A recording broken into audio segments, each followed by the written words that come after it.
모두 물리쳐 저 원수는 떠내 저 원수는 떠내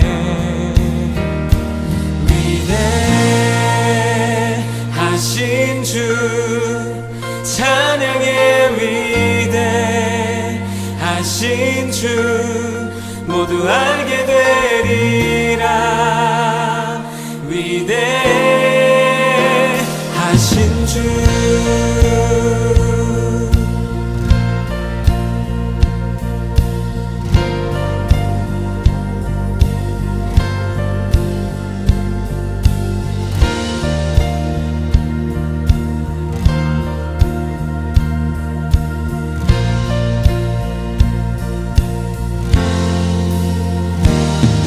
영원한 주의 주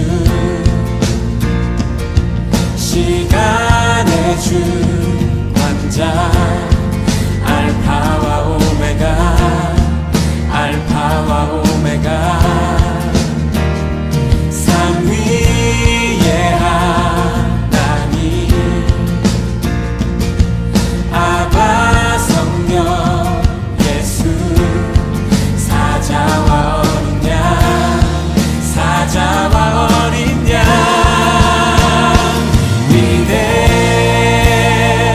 위대하신 주 찬양의 위대하신 주 모두 알게 되리라 위대하신 주 위대하신 주 위대하신 주 찬양의 위대하신 주 모두 알게 되리라 위대하신 주 모든 이름 위에 뛰어나신 모든 이름 위에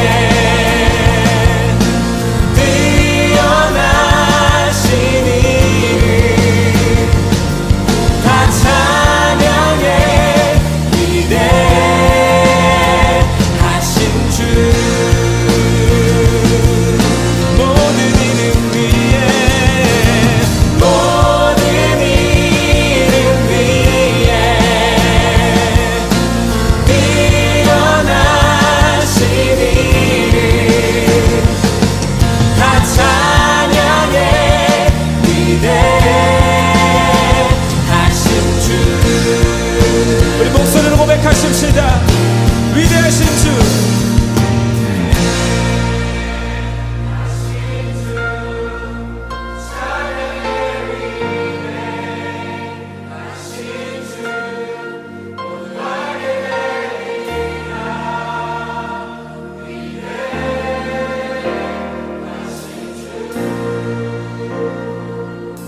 위대하신 주 위대하신 주 찬양의 위대하신 주 모두 알게 되리라 위대하신 주 선포하십시다. 모든 이름 위에 뛰어나신 모든 이름 위에 뛰어나신 이름 다 찬양해 위대하신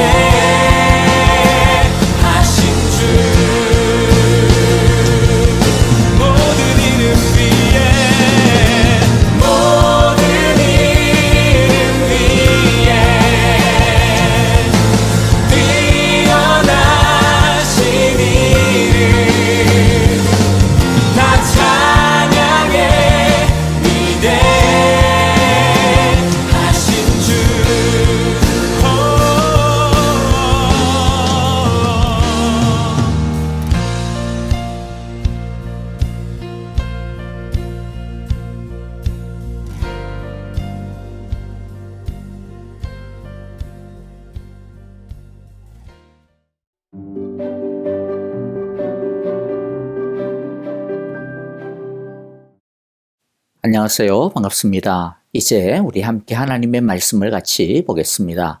오늘 말씀은 욥기 28장 12절부터 28절입니다. 12절 제가 먼저 읽고요. 한 절씩 교독하겠습니다.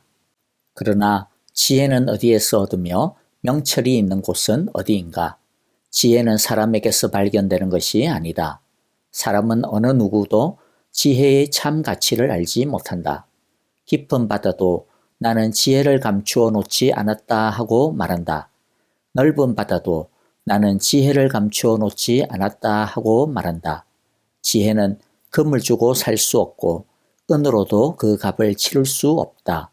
지혜는 오빌의 금이나 값진 루비나 사파이어로도 그 값을 치를 수 없다. 지혜는 금보다 값진 것, 금잔이나 값진 유리잔보다 더 값진 것이다. 지혜의 값은 산호보다 수정보다 비싸다. 지혜를 얻는 것은 진주를 가진 것보다 값지다. 에티오피아의 토바츠로도 지혜와 비교할 수 없고 정금으로도 지혜의 값을 치를 수 없다. 그렇다면 지혜는 어디에서 오며 명철이 있는 곳은 어디인가? 모든 생물의 눈에 숨겨져 있고 공중의 새에게도 감추어져 있다. 멸망의 구덩이와 죽음도 지혜를 두고 이르기를 지혜라는 것이 있다는 말은 다만 소문으로만 들었을 뿐이다 하고 말한다. 그러나 하나님은 지혜가 있는 곳에 이르는 길을 아신다. 그분만이 지혜가 있는 곳을 아신다. 오직 그분만이 땅 끝까지 살피실 수 있으며 하늘 아래에 있는 모든 것을 보실 수 있다. 그분께서 저울로 바람에 강약을 달아보시던 그때에 물의 분량을 달아보시던 그때에 비가 내리는 규칙을 세우시던 그때에 천둥 번개가 치는 길을 정하시던 그때에 바로 그때에 그분께서 지혜를 보시고 지혜를 칭찬하시고 지혜를 튼튼하게 세우시고 지혜를 시험해 보셨다. 그런 다음에 하나님은 사람에게 말씀하셨다. 주님을 경외하는 것이 지혜요. 악을 멀리하는 것이 명철이다. 아멘. 어제 우리는 사람의 지혜와 능력에 대해 알아보았습니다. 그런데 아주 중요한 것이 하나 숨어 있었는데 인간이 지혜와 재능을 가지고 하는 대표적인 일이 무엇이냐 하는 것이었습니다. 그것은 금, 은, 철, 구리, 사파이어와 같은 보석을 캐내고 재련하는 것이었습니다. 욥은 사람들이 그들의 지혜와 재능을 가지고 결국 추구하는 것이 무엇이냐 하면 어떻게 하면 더 부유하게 될까? 어떻게 하면 더 힘을 더 많이 축적할 수 있을까 하는 것, 그것을 추구하더라는 것입니다.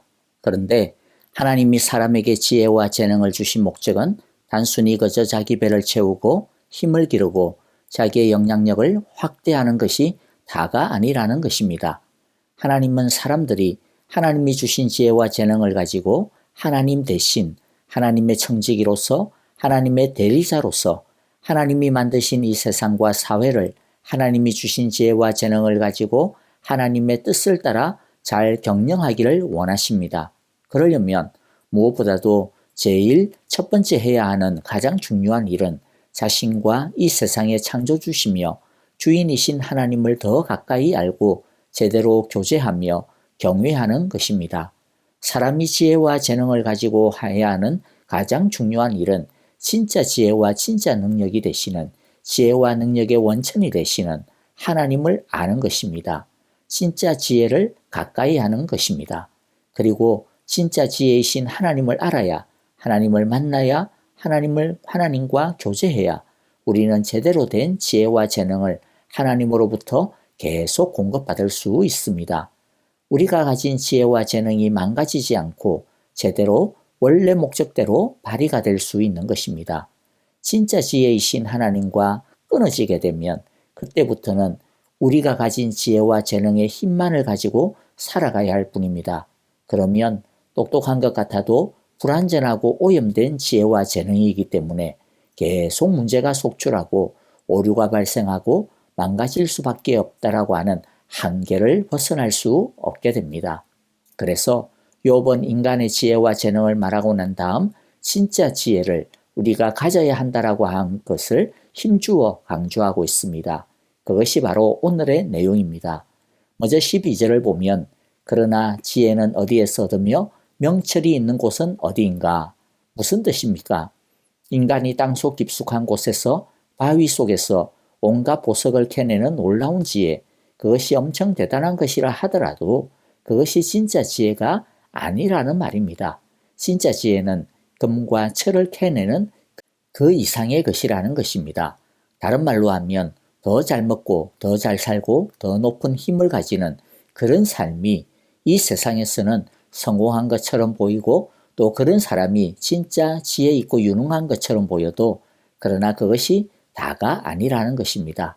우리에게는 금을 캐내는 이상의 지혜, 즉 불을 얻는 이상의 지혜, 그리고 철과 구리를 캐내는 이상의 지혜, 즉 힘을 얻는 이상의 지혜가 필요하다라는 말이죠. 그리고 실제로 사람들은 배부른 것으로 만족할 수 없다라는 것을 알고 진짜 지혜를 찾기 위해 애쓰고 있습니다. 그런데 그런 지혜를 얻기 위해서 가진 노력을 기울이고 있음에도 불구하고 사람은 그 진짜 지혜를 발견하지 못하고 있다라고 욥은 말하고 있습니다. 13절, 14절인데요. 13절부터 보면 지혜는 사람에게서 발견되는 것이 아니다. 사람은 어느 누구도 지혜의 참 가치를 알지 못한다. 사람에게서 발견되는 것이 아니라고 하는 말은 사람들이 그 지혜를 찾기 위해서 온갖 종교와 철학, 도덕과 수양을 발전시키지만은 그러나 그러한 사람의 지혜, 즉 철학이나 종교, 인문과학과 같은 것으로는 진짜 지혜를 발견할 수 없다라고 하는 뜻입니다. 14절에 보니까 깊은 바다도 나는 지혜를 감추어 놓지 않았다 하고 말한다. 넓은 바다도 나는 지혜를 감추어 놓지 않았다 하고 말한다. 옛날에는 사람들이 깊은 바다, 넓은 바다와 같은 웅장한 자연을 보면서 숭배했습니다. 그러나 그 어떤 웅장한 자연도 참된 지혜의 주인이 아니라는 말이죠. 더 나아가 오늘날에 아무리 발달한 자연과학이라 하더라도 진짜 지혜는 도달할 수 없다라고 하는 뜻입니다.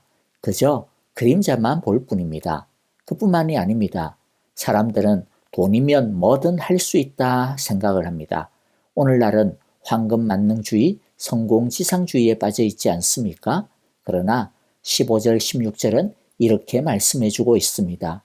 지혜는 금을 주고 살 수 없고 은으로도 그 값을 치를 수 없다. 지혜는 오빌의 금이나 값진 루비나 사파이어로도 그 값을 치를 수가 없다. 왜냐하면 지혜의 가치는 이 세상의 금이나 금잔이나 값진 유리잔이나 산호나 수정이나 진주나 토파즈나 정금보다도 더 값지기 때문입니다.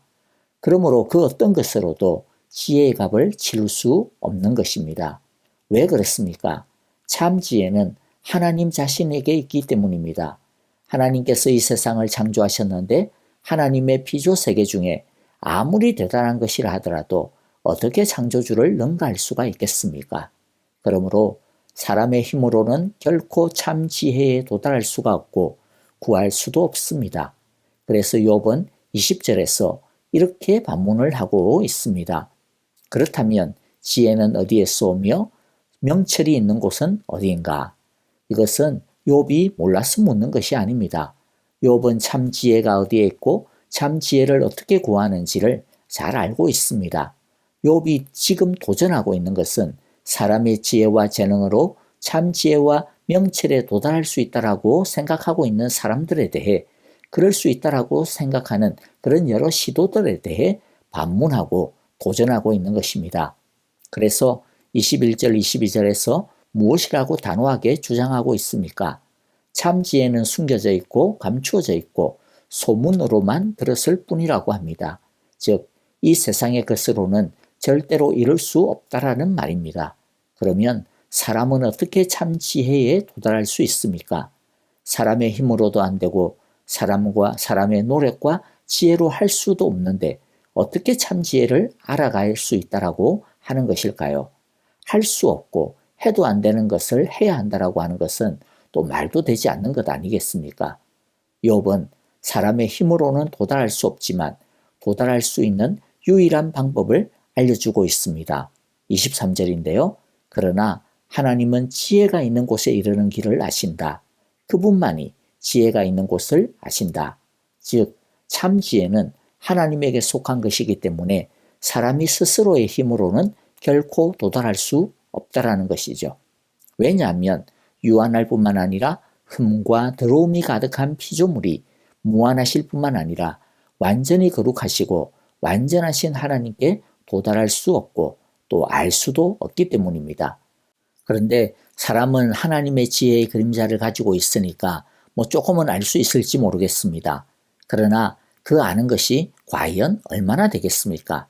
마치 이제 겨우 글을 읽힌 아이가 양자역학이나 상대성 이론과 같은 오늘날 최고의 과학을 이해하려고 하는 것과 같은 것입니다. 즉 우리가 우리 지식으로 하나님의 지혜를 안다라고 하는 것은 흔히 이야기하듯이 장님이 코끼리를 만지는 것과 같은 격인 것이죠. 그 아는 것은 터무니없이 부족하고 부족할 뿐 아니라 잘못되고 오류투성일 수밖에 없는 것입니다. 그렇다면 사람은 어떻게 하나님을 알 수 있을까요? 스스로 알 수 없으니 아예 그러면 불가능한 것일까요? 아닙니다. 하나님은 당신의 지혜를 사람에게 사람이 알만한 것으로 알려주셨습니다. 이것을 우리는 계시라고 합니다. 하나님에게 도달할 수 있는 유일한 길은 하나님께서 우리에게 계시하여 주신 지식을 따르는 것입니다. 그래서 28절이 핵심입니다. 그런 다음에 하나님은 사람에게 말씀하셨다.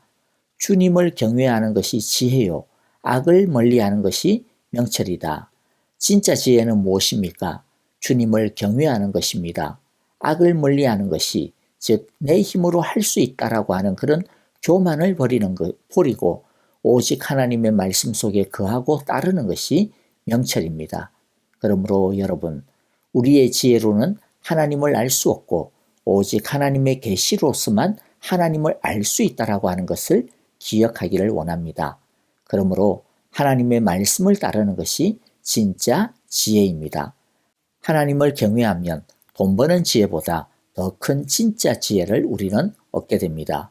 그리고 우리 힘으로는 진짜 지혜를 도무지 알 수 없는데 하나님을 도무지 알 수 없는데 그런 우리에게 하나님을 알 수 있도록 하나님의 지혜를 계시하여 주시고 또 깨달을 수 있게 해주시는 하나님의 은혜에 대해 감사하는 시간이 되기를 바랍니다.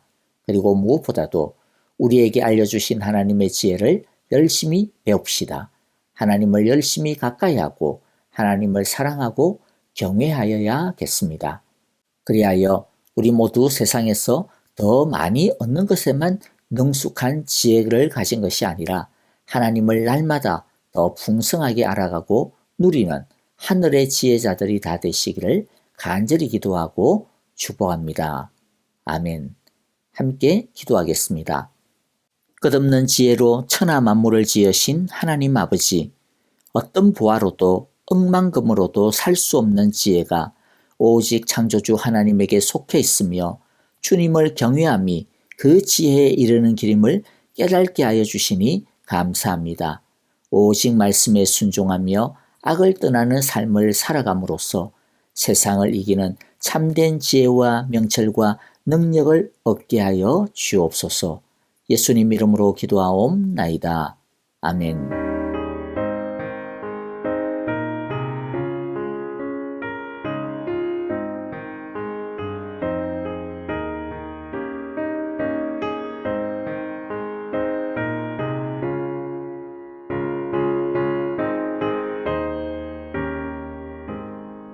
저 높은 곳을 향하여 날마다 나아갑니다.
주옵소서.